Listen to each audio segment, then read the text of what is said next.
Why you shouldn't trust Calia Menethil. Dragonflight lore speculation. Now this is interesting. Because me personally, you guys know I've been a Calia fan. Not just because her model has some unbelievably amazing, well-rendered mommy milkers. But Calia, she's become quite the interesting character.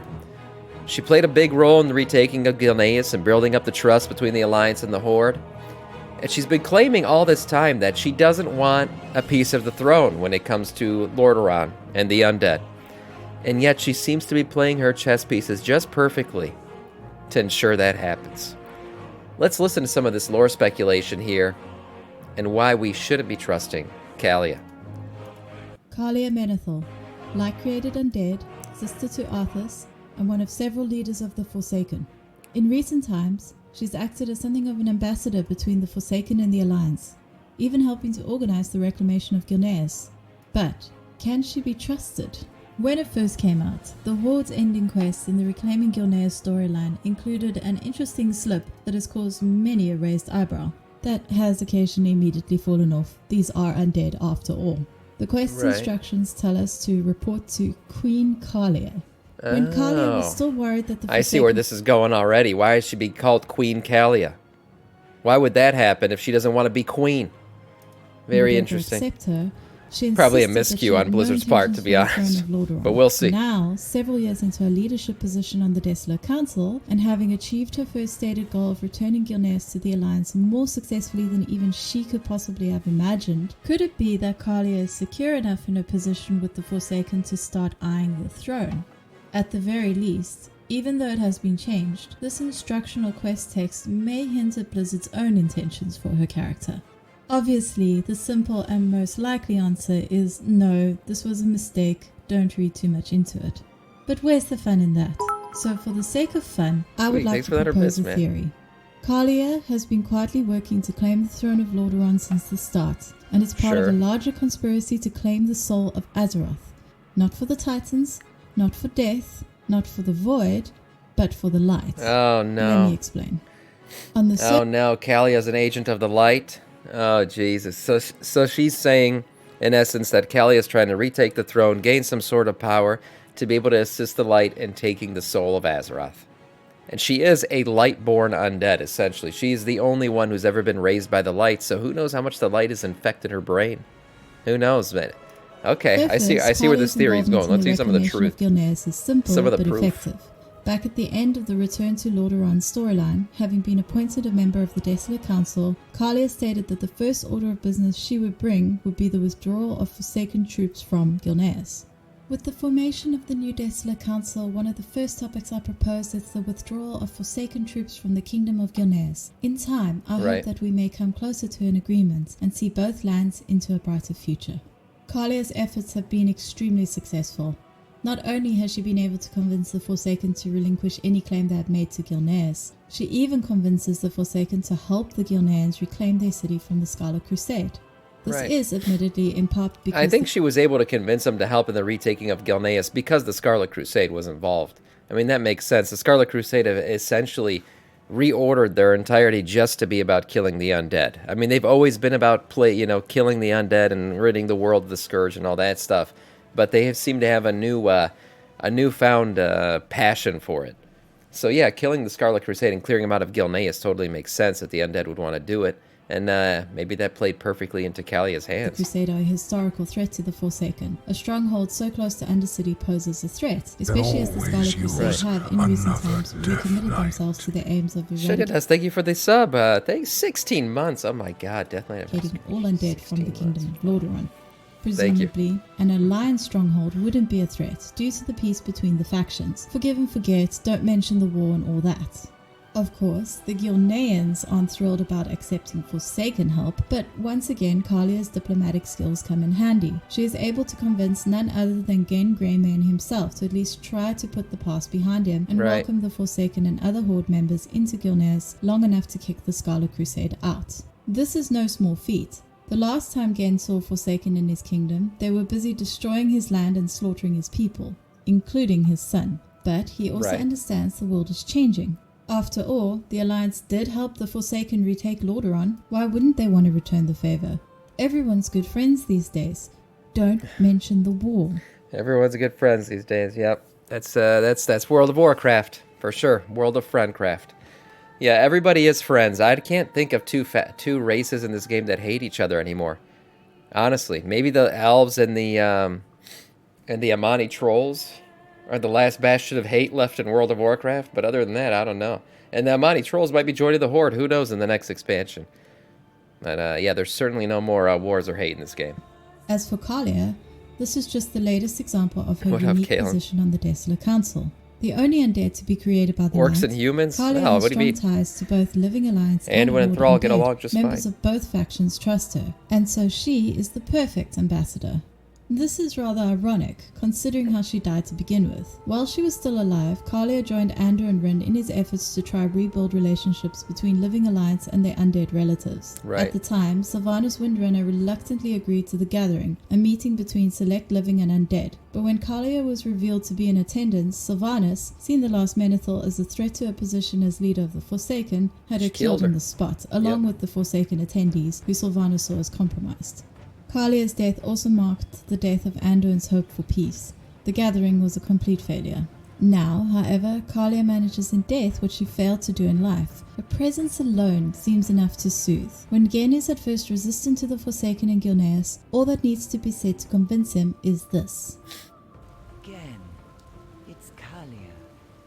Calia Menethil, not some mindless scourge. Let her speak. Yeah.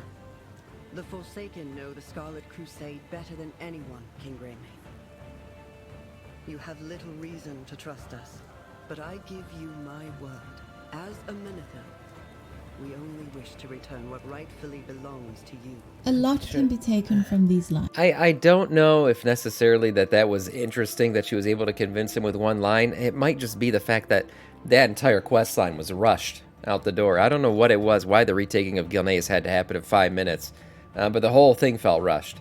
So instead of this long convincing of Gen Greymane, they probably just dropped a line or two, and that was it. Yeah, 2 out of 10 at best. Yeah, I think it was just a rushed thing. You know, I'm not sure if there's anything actually to be read into it. First of all, Gen's problem with the Forsaken was not with mindless scourge. In fact, Sylvanas' intelligence and mindful strategy during the original taking of Gilneas meant a lot more Borghan casualties than they might have been. Second, it's hard to imagine Sylvanas Windrunner standing calmly by while her people are associated with mindless scourge. When the Tauren argued that the Forsaken should be shown compassion because their plight could teach the living empathy, Sylvanas could barely contain her fury at the suggestion that the Forsaken only existed to make the living feel better about themselves. So the fact that Calia simply accepts this insult to the people she seems to want to represent is a perfect example of why many Forsaken do not trust or even like her. However, perhaps the most important and alarming part of this dialogue is the use of the name Menethil. Specifically, Calia herself openly embracing the name and everything it implies. Yeah, she's using it for sure. What happens to just Calia? When Calia first joined the Forsaken, she was not welcomed with open arms. In the Return to Lordaeron questline, she herself explained why. First, the name Menethil is associated with her brother, Arthas Menethil. You know, the Leech King. The badass. For a lot of Forsaken, the best lore in the Arthas game. who murdered them and raised them into undeath in the first place. Second, as the last Menethil, Calia may technically have a claim to the throne of Lordaeron. This threat to her position is the reason why Sylvanas killed Calia to begin with. Though Sylvanas was long gone by the time Calia arrived in Terrasfall Glades, this didn't mean the Forsaken wanted her to retake the throne of Lordaeron any more than Sylvanas had. Calia did not die with most Forsaken, and was not raised with them. She never lived in Undercity, and doesn't know what it is to feel warmth because it might cause you to rot. Her friends in the Right, I mean, yeah, her corpse doesn't rot. She's like a refined version of Undead, right? She's like a better version, like the upgraded version. Her corpse doesn't rot. She's not cold, and, you know, scaly and nasty like the other Undead. She's not falling apart. She looks great. She does. I've said it before, and I'll say it again. Calia's got one of the best models in the game. She looks awesome. And she has no claim to the Undercity whatsoever. Her claim is to Lordaeron. She really doesn't know anything about the Undead. She's been gone almost this entire time. All she knows is they were her people and now they're dead. Still accept her, and while she may not be universally liked, the friends she has made in the world I guess so, seem to King trust Julian, her willingly. In other words, Confirms while it. Calia may be undead, and while she may have experienced grief, pain, and loss, she has never experienced what it is to be truly forsaken. It would not be right for her to lead them. And it's worth noting, she's unpopular with Forsaken players as well. So, Calia, why wouldn't the Forsaken welcome you? It begins with my name. I am Arthas Menethil's sister, and I was once a member of the Royal House of Lordaeron. Oh, But I was sympathy. never intended to rule, and nor would I seek to. Some might see me as seeking authority where I have none, or representing the Alliance when I do not. Or some hear the name Menethil and are rightly horrified by my brother's actions. But I am my own soul, and I have lost as much to the Scourge as any survivor of Lordaeron. All I wish now is to help. At first, Calia claims she has no intention of ever claiming the throne of Lordaeron, insisting she does not seek to rule. Often, she would greet players with the line, "It's just Calia now." When her position on the Desolate Council was directly challenged, Calia specifically distanced herself from the name Menethil and reaffirmed that she had no desire for the throne. Are we really going to trust a Menethil on the council? I cannot escape the shadows of my past, but I have no desire for a throne. My place is here among you, and I vow to serve all our people. At the end of the questline to take Right, yeah. Okay. Well, I guess I see a little bit of where this is going, where she kind of she had distanced herself from the name Menethil for, the entirety while we've known her here, and now she's just name dropping like, "Hey, what's up, Gen? I'm a Menethil. You remember us?" But then again, she might be just very diplomatic, and she knows when to use things at the right time. Now, is that in pursuit of a throne? I don't know. Maybe she's just trying to do what's best for the undead, and she knew that banding together and reclaiming Gilneas and banishing the Scarlet Crusade from the lands nearby was the best option for them. Maybe there's more Calia here. can be I'll let her found in keep the cooking. city's old throne room, reflecting on her memories as a princess. Maybe she's proud of her Menethil name and now. the Yeah, maybe she's legacy of grown that up a little name. bit. Into Calia it. speaks of the name Menethil as something to be ashamed of, something that represents a legacy of shame that stops the Forsaken from trusting her. So for Calia to now give her word as a Menethil shows an extreme change in her attitude. Clearly, no matter what the Forsaken may think, and no matter what Arthas may have done to her family's legacy, Calia now seems to view her name as something to be proud of, to stand by. So, what's the big problem? Okay, so maybe Calia does want to rule the Forsaken after all. Would that be such a bad thing? If all she cares about is improving their lives, or unlives, she is, after all, heir to the same kingdom many Forsaken came from in life. Why not let her rule? Putting aside any concerns about Calia's popularity, Forsaken players may never like her, but convincing the Forsaken people to approve of her rule is as simple as writing even the most obstinate character a couple of lines about why they actually respect her now. The problem with Calia is threefold. First, Calia herself has shown she cannot be trusted. What the? Second, What is this? This girl is a something skank bitch I've ever met. Do not trust her. She is fugly. She's a fugly. What the hell? I thought this was in-game shit at first. Calia is associated with a cosmic force Some that has player shown created it cannot shit. be trusted. And finally, there is very good reason why we should be wary of any cosmic force right now, no matter how benevolent it appears. So let's start with Calia lies. When Calia claims she doesn't... She lost the right to the throne when she died? I mean, yeah, technically she did, right? I mean, with death comes succession, and she did die. So whoever would have been next, there was no real next one on the throne, but somebody else could have laid claim to the throne while she was gone, for sure. Even though she came back. Yeah. Everything after Cata was too soon, but after Shadowlands, they'd be like, you know what? We dusted the bad Menethil soul. Let's try to... let's try a light undead instead of a dark. Yeah. What they did to Arthas will never be forgiven. But, I mean, bringing the Menethil name back is, a break the glass moment. It's definitely something good that people will recognize for the game, for sure. But we haven't really seen Calia do much. I guess she's working behind the scenes diplomatically. But in terms of, like, her brother and Arthas and everything, she's just kind of denounced it all. Up until now, maybe. Anduin has claim to the throne. He is Arthas' secret son. Oh, we're going to go with that theory right now? Okay. Yeah. see the throne as hers. She is lying. Calia has always seen it as hers by right, and only claims otherwise when she believes it would cause a fight that she cannot win. The first and possibly most catastrophic example can be found in Before the Storm. Achilles. In this novel, Calia asks Anduin if he would support her claim to the throne of Lordaeron. When she can see the question troubles him, she quickly assures him that she has no interest in the throne. Oh, Suddenly- wait, what? I forgot about this. She asked Anduin what he thought about her claim to the throne, and he got all, like, scuffy about it, and so she changed her mind. Damn, I completely forgot about that. Why would you ask if you weren't interested, Calia? Her expression grew thoughtful, and she searched you his doing? eyes. Would you be among them, Anduin? Is that why you ask? Would the King of Stormwind make war on the Horde, scur the Undercity, to grant the Queen of Lordaeron her empty kingdom?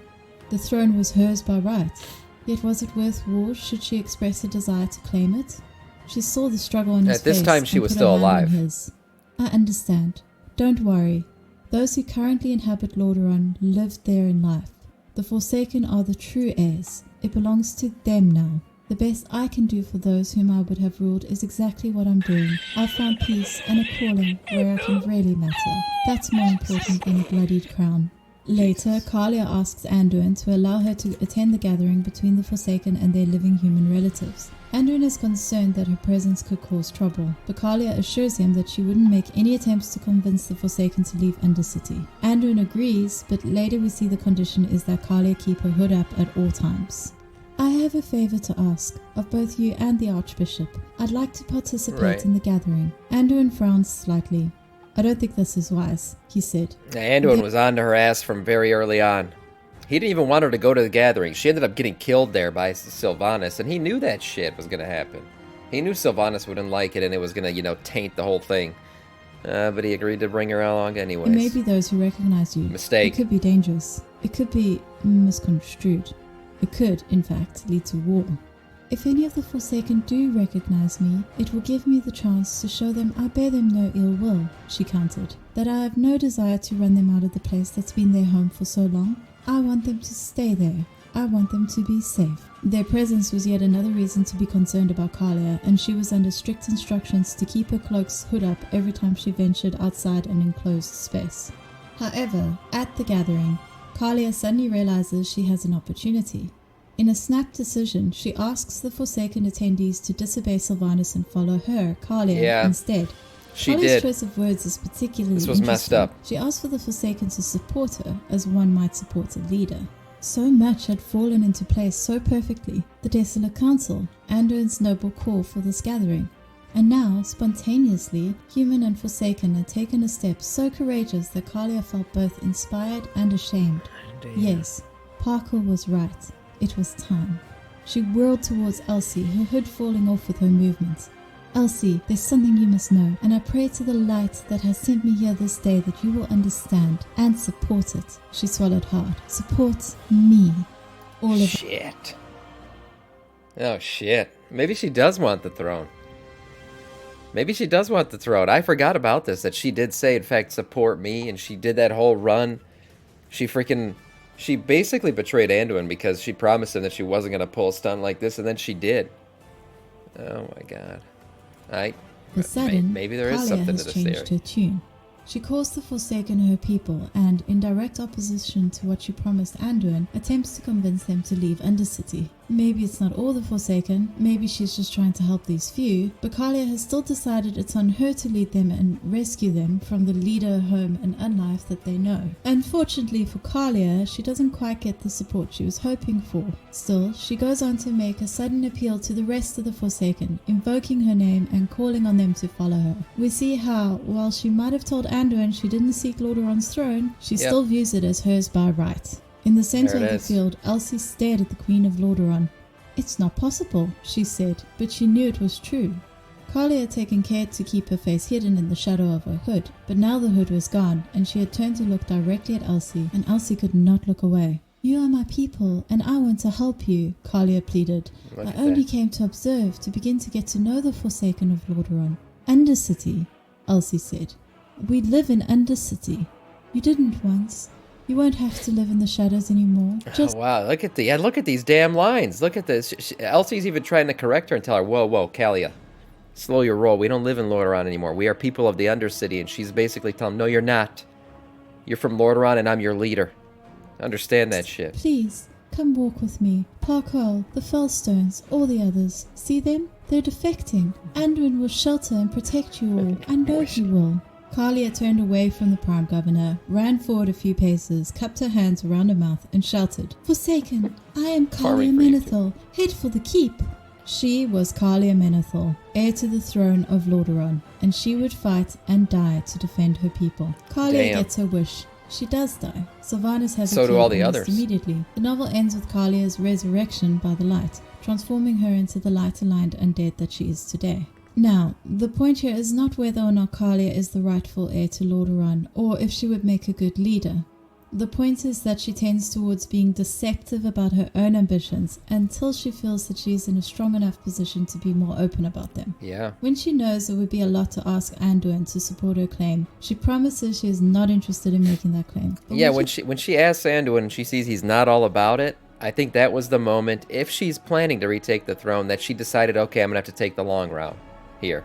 Maybe she thought she would be able to reclaim it, quickly by force and retake the throne, but once she realized Anduin wasn't that type of leader, she goes, all right, I'm going to take the long route here. I'm going to play my way in, nice and slow. Maybe go to this meeting. Maybe try to get some Forsaken on my side. Oh, I'm dead. Now I'm back? Ah, how nice that plays into my hands. Now I'm one of them. Now I can get on the council and everything else. Maybe she has been playing the long game this whole time for the throne. I mean, in this scene, she's literally just staring at the throne. Like, she's here, just literally gazing at it. Now, I guess it's played off in the cinematic that she's maybe remembering what happened to her dad, what her brother did, all this other shit. But in reality, well, she's here alone, just staring at this shit. Maybe because she wants it. Maybe that's why she's staring at it. Fallen into place, suddenly she is Calia longing Menethil, for it, heir to the throne of Lordaeron. And even this wouldn't be a problem. Sometimes people change their minds. If we hadn't just seen the same deception play out almost exactly the same way The throne again. that was never meant to be hers to begin with. It was supposed to be her brother. She was never going to be queen, right? It was going to be her brother's and then her brother's kids, whatever happened there. But now she has her shot. Now she's got the chance. Back during the reclaiming of Lordaeron, Calia insisted that she does not seek to rule. She claimed she has no authority, that she is her own soul, asking not to be defined by the Menethil name that represents her brother. However, even then it was hinted that Calia does actually want the throne. She lingers in the throne room, expressing a regret that her family's name has been shamed, mostly because it means the Forsaken don't trust her.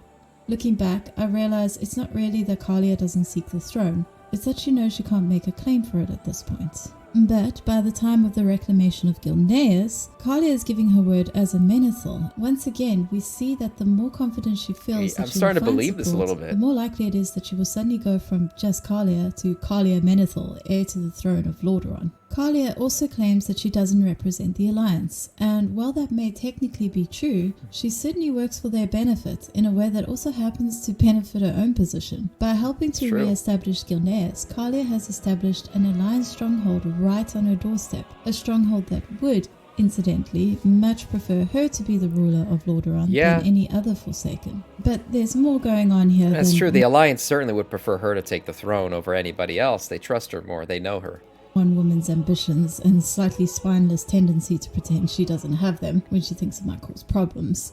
And that is Calia's association with the light. Because the light can't be trusted. After her death, as Calia's body lay in Netherlight Temple, it was the Naru Sara who told Anduin and Fal to do something completely unprecedented. Calia would become the first undead to be created by the light. Right. Bring her back as the light, and she herself would have her be, Sara had said. He didn't know what the Naru had meant by the words, and he suspected that Fal didn't either. But somehow he knew Calia did. Anduin felt the light come to him, warm and calming. It seeped through his body, soothing his spirit and his tumultuous mind. It was a familiar sensation, yet there was something different. He usually experienced the light's power flowing through him like a river, but now it seemed like a whole ocean was utilizing him as a vessel. Damn. This is weird, man. The light is weird. Imagine there's this being, this thing that can just enter you and soothe your soul. Soothe you into convincing you that, what it wants is the best for you. It makes you feel good about that thing. Of course it's going to be very convincing. What up, Cadence? You know what I mean? Like, imagine there's something that tells you, what to do. And every time it tells you what to do, makes you feel good about it too. Yeah, this is, and it's weird that Anduin talks about this being different than how the light usually feels. Like it was trying even harder than usual. Usually like a river, but now an ocean. Anduin felt a quick flicker of That fear. light, man. Would I he don't be know. able to contain and direct something this powerful? Anduin gasped as Calia opened her eyes. They glowed a soft, gentle white, not the eerie yellow hue of a Forsaken's. A smile curved her face that had no flash of life to it. Slowly, her body tilted from horizontal to vertical, and her feet settled on the stone floor. Calia Menethil was dead, but she lived. She was no mindless undead, but she was not Forsaken either. She'd been raised by a human and a Forsaken both, using the power of the light, bathed in the radiance of a Naru. Why did the light Weird. create Calia? Because Kalia's unique existence is not a coincidence. Yeah, She's Panda. not the first priest to die. Why would she, of all characters, matter to the light so much that it would want to intervene and bring her back? Because of who Anything she that was. really sets Calia apart from any I think it's other pretty obvious why the light picked her as the first resurrection. It's because of who she is. She's a Menethil. They didn't just pick some rando off the street. You know, they saw her as somebody who can gain a position of power. character is the fact that she's heir to Lordaeron's throne. And why bring her back this way, as a light undead? 'Cause While she's a thick canonically Menethil. in-universe resurrection is rare, Anduin has managed it before. Is it that Calia was simply dead too long to be resurrected properly, or could the light have a use for an undead heir to Lordaeron that also happens to be pretty strongly bound to the light? Because it's worth noting that if Calia does take the throne of Lordaeron, then the leaders of two of the most traditionally powerful kingdoms in Azeroth will not only be light-aligned, but bound to the light in a way Damn. that goes beyond simple priesthood. Turalian That's true. Oh, I was just about to say, that's true, though. Whether it's Turalian or Anduin, they are light-aligned. Now, Anduin's fallen off from the light. That's part of his story in the War Within, and that's why, he's sitting in the desert in Silithus talking about how the light, he no longer feels the light. Maybe because the light has abandoned him and now wants Turalian to be the leader, because now you'll have Calia, essentially of Calia, as the leader of the Horde, an undead. You got Turalian, who's light-bound, who's, leading the highest throne room in the Alliance. And then you even got people like freaking, God, what's her name? The Draenei bitch from Draenor, who freaking imprisoned Yrel. Yes, Yrel out there doing her thing, and she's light-aligned, obviously. So now you've got all these light pawns basically taking power ship roles. Power ship, that's not even a word. Powerful roles in terms of leadership. Oh, shit. Oh, shit.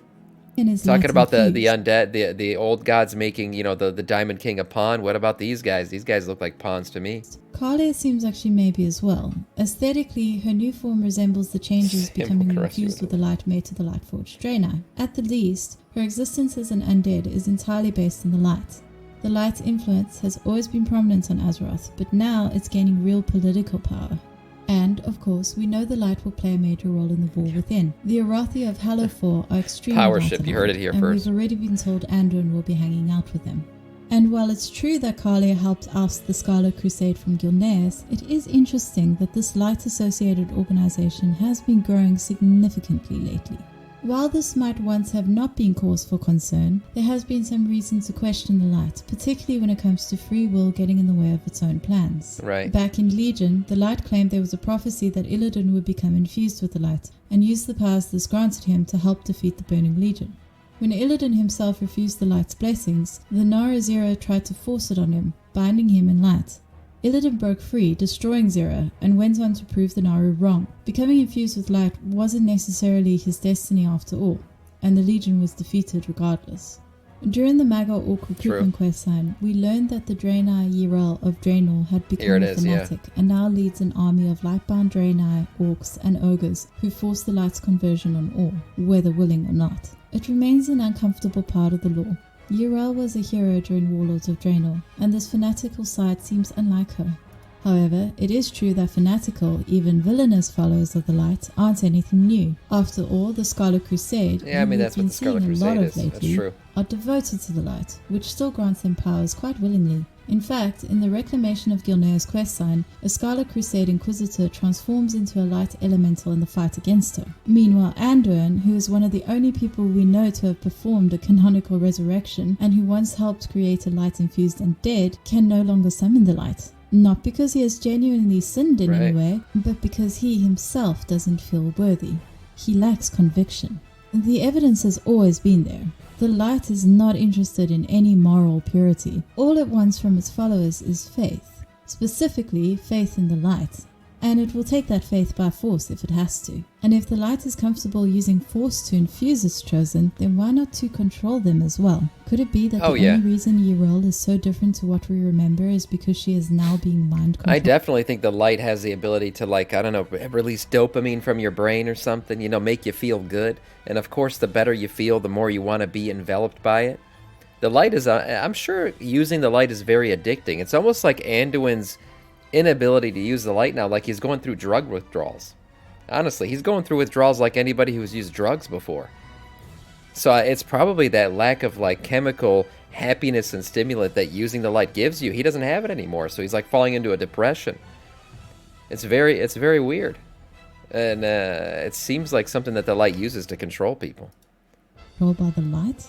After all, the Titans use order-infused waters to make dragons more pliable to their will. Why wouldn't the light do something similar?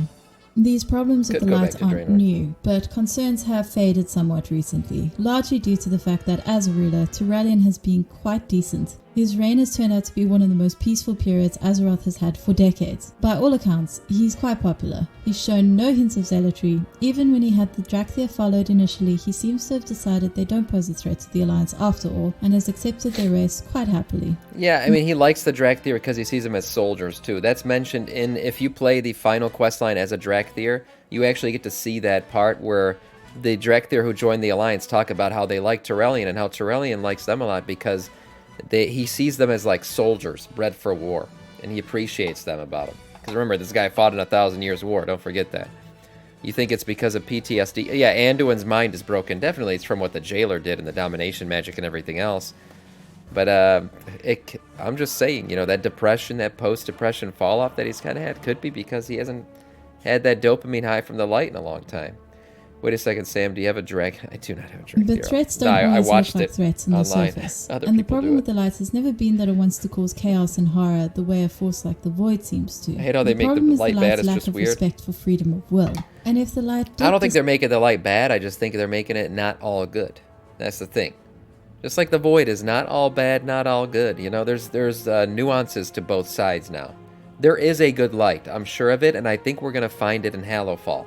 This flaming light that these humans use down in Hallowfall, I think that's where we're going to see the true good light that we all, you know, we all miss and knew back in when we first started being introduced to it in World of Warcraft. That's the true light. That's probably the light that we're going to find to be good still. Decide that the only way forward is to activate some sort of chains in Turalyon and Calia's Anduin will find the light there, yes. Them to wage war similar to the ones we saw Yrel leading on Draenor. Then what would stop it? For now, Calia is a phenomenal ambassador, accomplishing the sort of things that previous leaders couldn't have dreamed of, while Turalyon is an exceptional leader. And while perhaps I'm just being paranoid, I can't help but think of the last time we saw prominent characters in the kingdoms of Stormwind and Lordaeron who seemed uniquely gifted at diplomacy, pleasing almost everyone, and who happened to rise to positions of power surprisingly easily. It was Neltharion and Onyxia. Interestingly, Gen Greymane, at least, seems that he may not quite trust Turalyon fully.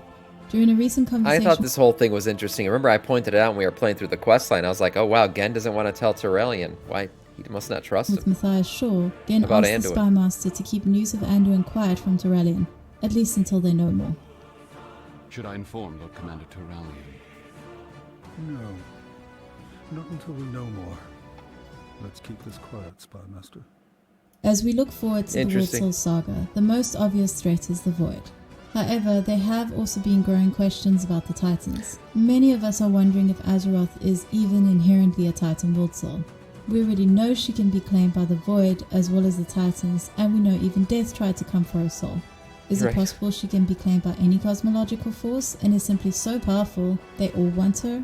At the possible. end of the Emerger raid, the dragon aspects are blessed once again with aspect powers, but this time the blessing is different. While before the blessing came from the Titans, this one came from Azeroth, and the aspects themselves, who must know and be able to recognize Titan magic, claim that Azeroth's blessing is not Titan in nature. If that wasn't evidence enough, Verinoth has shown herself happy to accept Azeroth's blessing, while still rejecting anything associated with the Titans. Right. The artwork for World of Warcraft The Last Titan shows Azeroth surrounded by Titan architecture that we know from the Vault of Incarnates raid is a Titan prison. Yeah, it's a prison. And in that expansion, Chris This world is Metzen a promised prison. we would bear witness to the Titans returning and uncover a vast conspiracy. And there, at Ulduar, you will bear witness to the return of the Titans to Azeroth. Gonna be epic. And there, you will uncover a vast conspiracy. One that stretches throughout the history of the world. One that will challenge everything you think you know about the Titans, their intentions, Ooh. and the true nature of Azeroth Ooh. itself. It's possible that all this time Azeroth has not been a Metzen's Titan great. world soul, but simply that she is a world soul that the Titans have claimed. Why else would they feel the need to imprison our world? We know the Titans want our world. We know the Void wants our world. Yep. We know the Jailer wanted our world. We stopped his puppets attempts in the sepulchre of the First One's raid. True. We know that the Light wanted very much to protect our world from the Legion's attempts to destroy it, but that the Light also isn't necessarily a moral force, just a force that values faith and obedience to itself. So why does like an the equal and Light care opposite so force much to the about Void. protecting Azeroth? What motivation does it have if it's not motivated by moral goodness? Is it really that unreasonable to be suspicious of these light-infused leaders who just happen to be gaining a great deal of political power right when the war for our world's soul has begun? It's probably very nothing. interesting. I'm sure it's fine. Even so, I think I am right to warn. Do not trust Calia Menethil, especially if she suddenly seems ready to take the throne of Lordaeron for herself after all. Sometimes I miss the beautiful court of Lordaeron and my father. Tyrannus would have had you thrown out of here faster than he did Medivh. Damn. Oh, man. I don't know. I started this video kind of skeptical. By the way, it's from Discordian Kitty.